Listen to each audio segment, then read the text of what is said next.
All right, what's up, guys? We're here. CrossFit has been and never was here at AR Fitness. We recently did a Hyrox simulation, the first that we have ever done, and it was quite an experience. It was actually really fun to do. We partnered up here, went to MRT Optimal Fitness close to Houston, and we're actually prepping for Hyrox Houston here. So we have a cool video where we're going to go over essentially the entire Hyrox, talk about everything that we experienced, maybe some pros and cons that we did, and also maybe some technique tips as well. We got all our paces and our times for each station too, so hopefully this is beneficial to y'all. We're gonna go ahead and get started with it. All right. So starting off, here we go. There it is. Let me expand this a little bit. Yeah. So I say the number one thing here was that we went out way slower than the average person does.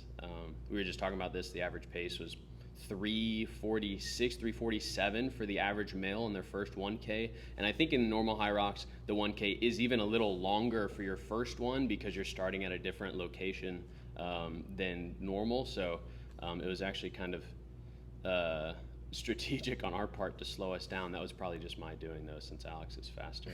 But that was the biggest piece of advice we got from people as well, as don't come out too hot. So coming off of doing different competitions, that was definitely great advice of don't come out too hot and look at the paces. This is our first ski. Felt really good. We locked in on a pace, I believe, of 150 the entire time. And there's Coach Richard getting after it. He would start off all the stations, and then I would end the stations. Yeah, we actually really liked that. I knew Alex was faster for the running, so I thought I would try and start the station, and we would mostly do 2 to 3 cycles for each movement, and then have him finish with the station so that he can go into the run slightly more fatigued than I was, and I think that kind of worked out well for us. Definitely helped me keeping my chest up at the bottom looking at that screen, and you can tell we kind of just took off after that. That first lap felt like the legs were kind of getting back under us, but I definitely felt so much better going into the second run than the first because we didn't do too much of a warm-up. Yeah. So that was really good. Yeah, I think actually it's definitely beneficial to get that heart rate up for before the actual Hyrox event. I know a lot of people's start times are all over the place. Some people's are even late at night. I think ours is actually going to be in the evening, somewhere around 6 or 6:30. I'm not even sure you saw that yet. Yes, sir. But yeah, it's probably beneficial. Get that heart rate up first, and then rest a little bit, go into it. But all right, here we go. Yeah, we watched a couple people go before this, and this is where I was starting to kind of sweat a little bit, seeing how a lot of people were struggling with the sled. But once you got in a good position, it started moving. But as you can see right here, Coach Richard started just churning mud right now. You can see his shoe comes off right there, pops That's when out. I got worried because, man, yeah, we only had one trip down at that point. But we did break it up, and then I got a good groove on this one, and I just took it all the way. One, right, by far. So I would give that advice. If it feels good, just try to push it as far as you can, and then as soon as you start to feel like you're just stuck in mud, switch. Help your partner out.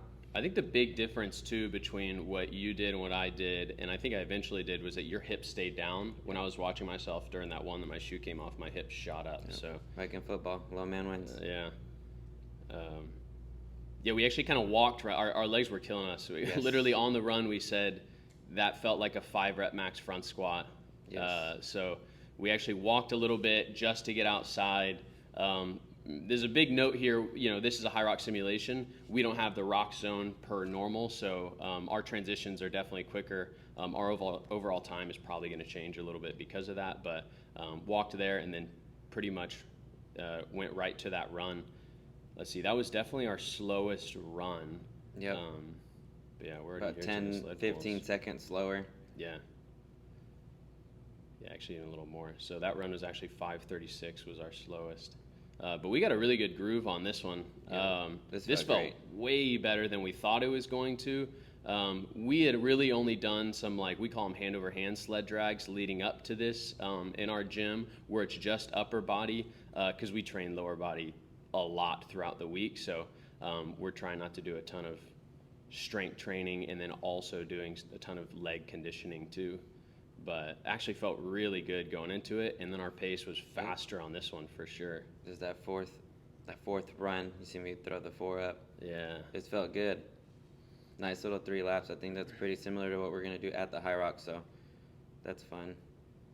Yeah, I think some Hyrox there's 2 laps, some are 3 laps. This simulation was actually 3 laps, so that worked out perfectly. I hope it kind of feels exactly that way, where it's first one feels kind of tough, second one getting your groove, third one you're like looking forward to actually doing the movement. And I was actually kind of proud of myself to get right into the burpees there, because heart rate after that one, after the sleds, was definitely getting high, but I felt like it actually came down.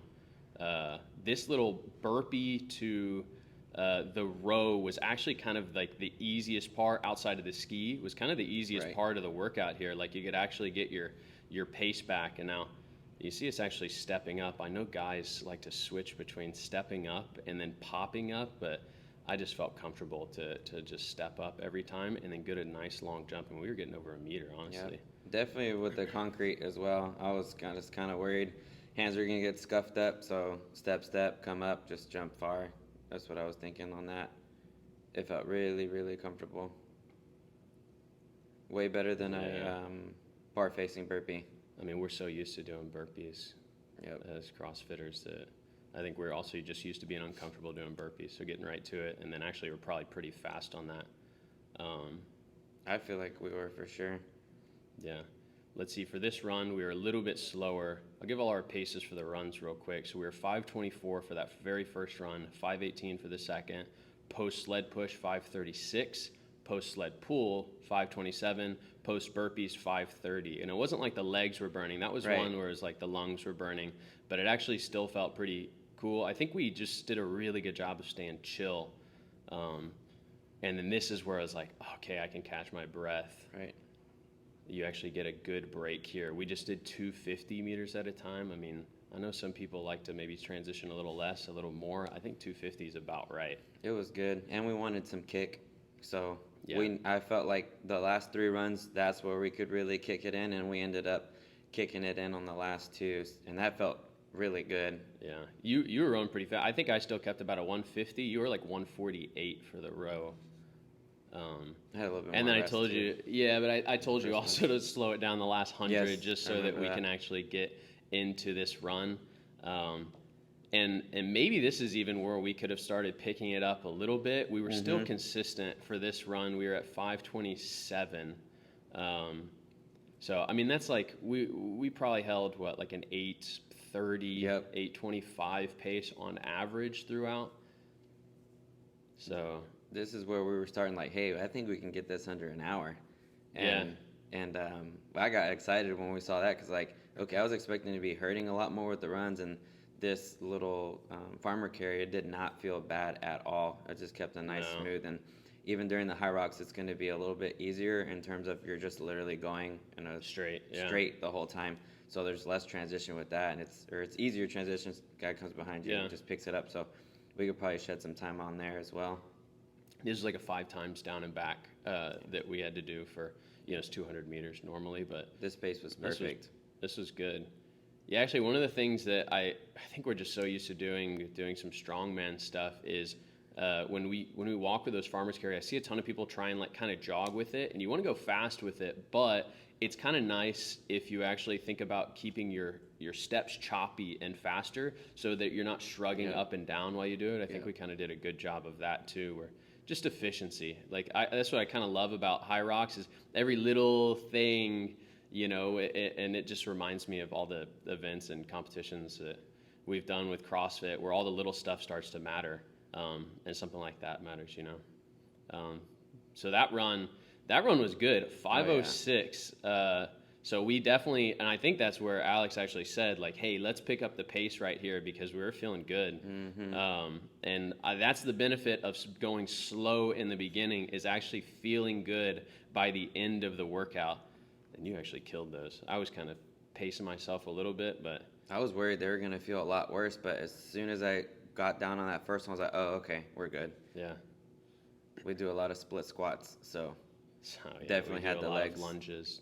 definitely had the legs primed up for this. Honestly, that's where we knew we were going to thrive on every single movement. I looked at all the averages of normal Hyrox for just the movement specifically and time wise, and outside of the ski where I think maybe we were barely faster, we were much faster on everything. Granted, this is a simulation, so it's not going to be the exact thing, but we kind of knew that going in, like, okay, that's going to be where we can kind of push a little bit, feel good. So we were faster on literally every single movement than the average, and I think we were slightly faster on the runs than the average, and this was our fastest run. I thought I had one more lap right there, but Richard looked at me, he's like, that's no, the second. We got two more. I was like, oh, because we were pushing it for those first two, there, yeah.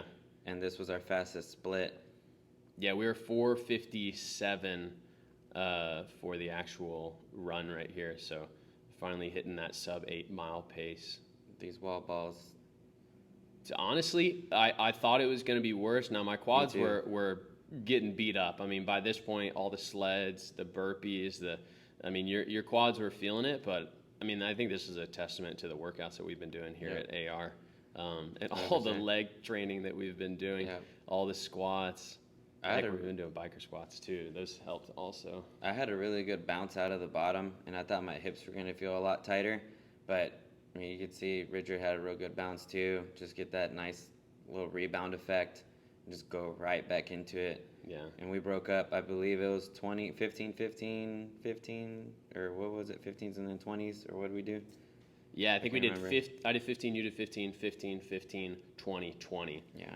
Because I didn't want to do 10, 10, 10, 10 at the end, and we didn't need to. We actually, both of us stayed upright at least whenever we finish. I know that it's pretty common for people to kind of crawl over the finish line, lay down a little bit, but I mean, we're just so used to doing wall balls.